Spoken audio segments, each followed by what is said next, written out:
मायावती, बसपा से सीखे UP CM. Uttar Pradesh की पूर्व मुख्यमंत्री और बहुजन समाज पार्टी बसपा की प्रमुख मायावती ने आज प्रेस कॉन्फ्रेंस कर एक और जहां उत्तर प्रदेश यूपी की कानून व्यवस्था पर निशाना साधा, वहीं राजस्थान की गहलोत सरकार पर भी बदनीयती का आरोप लगाया। मायावती ने कहा कि राजस्थान में हमने चुनाव के बाद कांग्रेस को बिना शर्त अपने 6 विधायकों का समर्थन दिया। दुर्भाग्यवश मुख्यमंत्री अशोक गहलोत ने बुरी नीयत से और बसपा को खतरा पहुंचाने के लिए हमारे विधायकों का कांग्रेस में विलय करा लिया। उन्होंने ऐसा ही पिछले शासनकाल में भी किया था। बसपा पहले भी अदालत जा सकती थी, लेकिन हम कांग्रेस और अशोक गहलोत को सबक सिखाना चाहते थे। अब हमने अदालत जाने का फैसला किया है। हम इस मामले को नहीं छोड़ेंगे। हम जरूरत पड़ी तो सुप्रीम कोर्ट भी जाएंगे।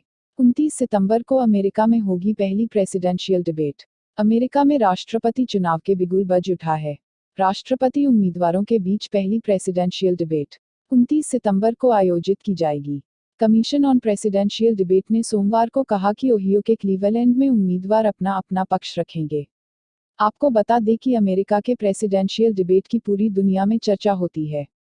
कमीशन ऑन प्रेसिडेंशियल डिबेट की तरफ से जारी बयान में कहा गया कि सीपीडी को यह घोषणा करते हुए खुशी मिल रही है कि पहली presidential debate case western reserve university और क्लीवलैंड क्लिनिक द्वारा संयुक्त रूप से क्लीवलैंड में हेल्थ एजुकेशन कैंपस (HEC) में आयोजित की जाएगी। सीएम योगी ने 5 लाख के मुआवजे का किया ऐलान। मुख्यमंत्री योगी आदित्यनाथ ने गोरखपुर में छात्र के अपहरण और हत्या पर गहरा दुख जताते हुए परिवारजनों को 5 लाख रुपए का मुआवजा देने का ऐलान किया है। इसके साथ ही उन्होंने अपहरण और हत्या की साजिश में शामिल सभी अपराधियों को कड़ी से कड़ी सजा दिलाने का भी भरोसा दिया है। मुख्यमंत्री ने अपराधियों के खिलाफ राष्ट्रीय सुरक्षा कानून के तहत भी कार्रवाई करने का निर्देश दिया है। इसके साथ मामले में पुलिस की भूमिका की भी जांच होगी। सोमवार देर शाम मुख्यमंत्री ने कहा कि घटना में पुलिस की जवाबदेही तय की जाएगी। शोक संतप्त परिवारजनों के प्रति गहरी संवेदना जताते हुए मुख्यमंत्री ने कहा कि राज्य सरकार इस मामले की सुनवाई फास्ट ट्रैक कोर्ट में कराकर सरकार अपराधियों को कड़े से कड़ा दंड दिया जाना सुनिश्चित कराएगी। कोरोना वायरस संकट ने दोनों देशों को संबंध बढ़ाने का अवसर दिया। भारत के साथ रिश्तों को और मजबूत करने की वकालत करते हुए इजराइल ने सोमवार को कहा कि कोरोना वायरस संकट ने दोनों देशों को एक दूसरे की मदद करने और आपसी संबंध बढ़ाने का मौका दिया है।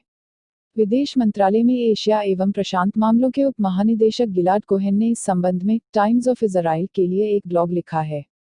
उन्होंने ब्लॉग में कहा कि इस वैश्विक महामारी ने दोनों देशों को एक दूसरे की मदद करने और संबंध बढ़ाने का अवसर प्रदान किया है। कोहेन ने लिखा, इजराइल के इस खास कदम का आज भारत में स्वागत किया गया। कुछ महीने पहले ही दवाइयां और अन्य आवश्यक नैदानिक उपकरण भेजे गए थे। उन्होंने कहा कि उनके देश ने भारत को परिष्कृत वेंटिलेटर के निर्यात और हस्तांतरण को मंजूरी देने के लिए लीक से हटकर कदम उठाया। उल्लेखनीय है कि इससे पहले भारत ने 7 अप्रैल को इजराइल को चिकित्सकीय उपकरण और हाइड्रोक्सीक्लोरोक्वीन सहित 5 टन दवाइयां भेजी थीं। अखिलेश यादव ने गोरखपुर में अपहरण के बाद छात्र की हत्या पर जताया दुख।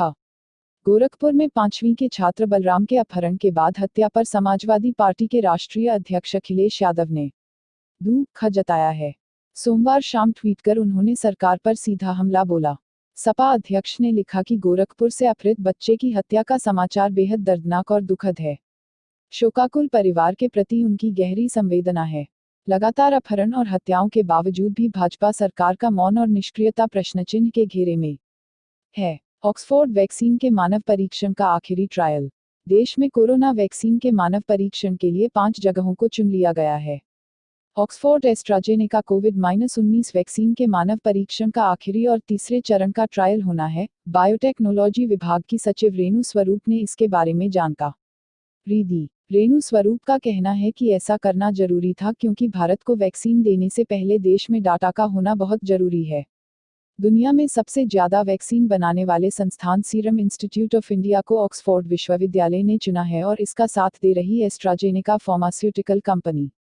इस महीने की शुरुआत में दोनों ट्रायल के परिणाम छापे जा चुके हैं। सोने की तस्करी मामले में निलंबित आईएएस अधिकारी से एनआईए ने की दूसरी बार पूछताछ। राष्ट्रीय जांच एजेंसी एनआईए ने निलंबित वरिष्ठ आईएएस अधिकारी एम शिवशंकर से दूसरी बार सोमवार को पूछताछ की। यह कार्रवाई सोने की तस्करी मामले में की गई। जांच एजेंसी के सामने पेश होने के लिए नोटिस जारी किया गया था। इससे पहले 23 जुलाई को एनआईए की टीम ने करीब 5 घंटे तक उनसे सवाल जवाब किए थे। सोने की तस्करी मामले के आरोपियों से करीबी संबंधों का खुलासा होने के बाद केरल के मुख्यमंत्री पी विजयन के प्रमुख सचिव के पद से शिवशंकर को हटा दिया गया था और बाद में उन्हें निलंबित कर दिया गया था। इस मामले की जांच कर रहे कस्टम विभाग ने भी उनसे करीब 9 घंटे की पूछताछ की थी। एनआईए इस मामले में अब तक 4 आरोपियों सरित पीएस, स्वप्ना सुरेश, संदीप नायर और फैजल फरीद के खिलाफ मामला दर्ज कर चुकी है। चीनी डॉक्टर का बड़ा खुलासा, वुहान बाजार पहले ही साफ कर दिया गया था। चीन में कोरोना वायरस के मामलों का शुरू में ही पता लगाने वाले एक चीनी डॉक्टर ने स्थानीय प्रशासन पर इस मामले में लीपापोती का आरोप लगाया है। डॉक्टर ने कहा कि कोरोना वायरस के केंद्र वुहान में इस महामारी को लेकर प्रारंभिक स्तर पर लीपापोती की गई और जब वह जांच के लिए गए उससे पहले ही सबूत नष्ट कर दिए गए थे। हांगकांग के सूक्ष्मजीव विज्ञान एवं चिकित्सा के प्रोफेसर क्वो क्यंग युएन ने यह आरोप लगाए हैं। उन्होंने कहा कि हुनान के वन्यजीव बाजार में सबूत नष्ट कर दिए गए थे और चिकित्सकीय निष्कर्ष के प्रति जवाबी कार्रवाई बहुत धीमी थी। बता दें कि यूएन ने चीनी शहर वुहान में कोविड-19 महामारी के फैलने की जांच में मदद की थी। उन्होंने एक साक्षात्कार में कहा कि जब हम हुनान के सुपरमार्केट में गए तब वाकई वहां देखने के लिए कुछ था ही नहीं, क्योंकि बाजार की पहले ही सफाई कर दी गई थी। हम ऐसा कुछ नहीं पहचान पाए जो इंसानों में इस वायरस को पहुंचा रहा हो।